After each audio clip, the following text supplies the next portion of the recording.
وہ عظیم سلطان جس سے آج بھی سارا ہندوستان ڈرتا ہے۔ ایک رات سلطان محمود غزنوی کو کافی کوششوں کے بعد بھی جب نیند نہیں آئی تو اپنے غلاموں سے کہنے لگے، لگتا ہے کہ کسی مظلوم پر آج کوئی ظلم ہوا ہے۔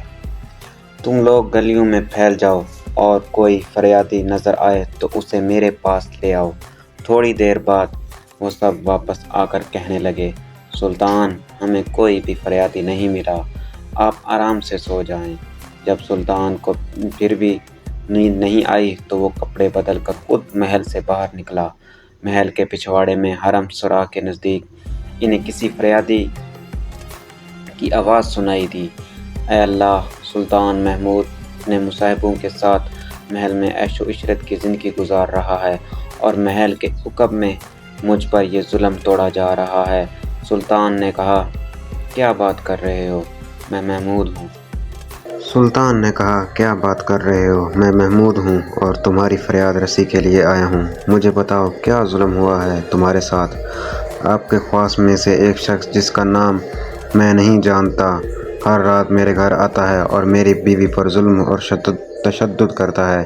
اس وقت وہ کہاں ہے؟ شاید اب چلا گیا ہو۔ دوبارہ جب وہ آئے تو فوراً مجھے اطلاع کر دو۔ پھر سلطان نے محل کے دربان کو وہ شخص دکھایا اور کہا کہ جب بھی یہ دربار آئے اسے سیدھا میرے پاس پہنچا دو۔ اگر میں نماز کی حالت میں بھی ہوں تو پرواہ مت کرو۔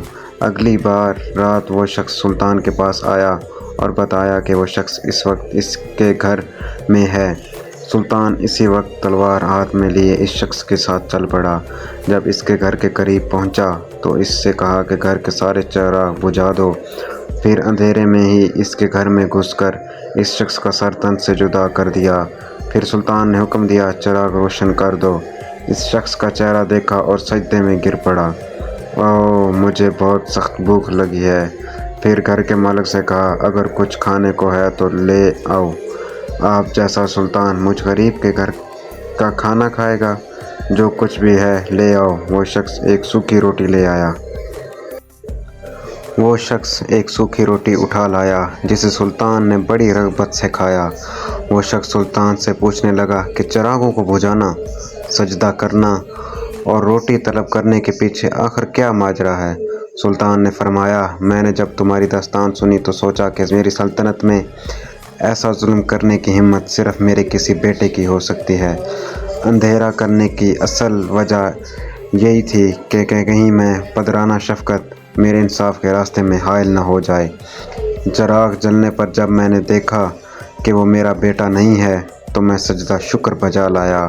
کھانا اس لیے مانگا کہ جب سے مجھے تمہاری مصیبت کا علم ہوا میں نے اللہ کے سامنے قسم کھائی تھی کہ جب تک تمہیں انصاف نہیں مل جائے گا میرے اوپر روٹی حرام ہے۔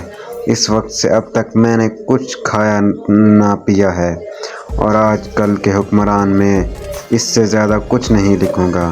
اگر یہ لطیفہ ہوتا تو ہر کوئی شیئر کرتا۔ آج دیکھتا ہوں یہ میری ویڈیو کون کون شیئر کرتا ہے، اور کائنڈلی میرے اس چینل کو سبسکرائب کریں اور مزید اچھی ویڈیوز کے لیے چینل کو وزٹ کریں۔ شکریہ۔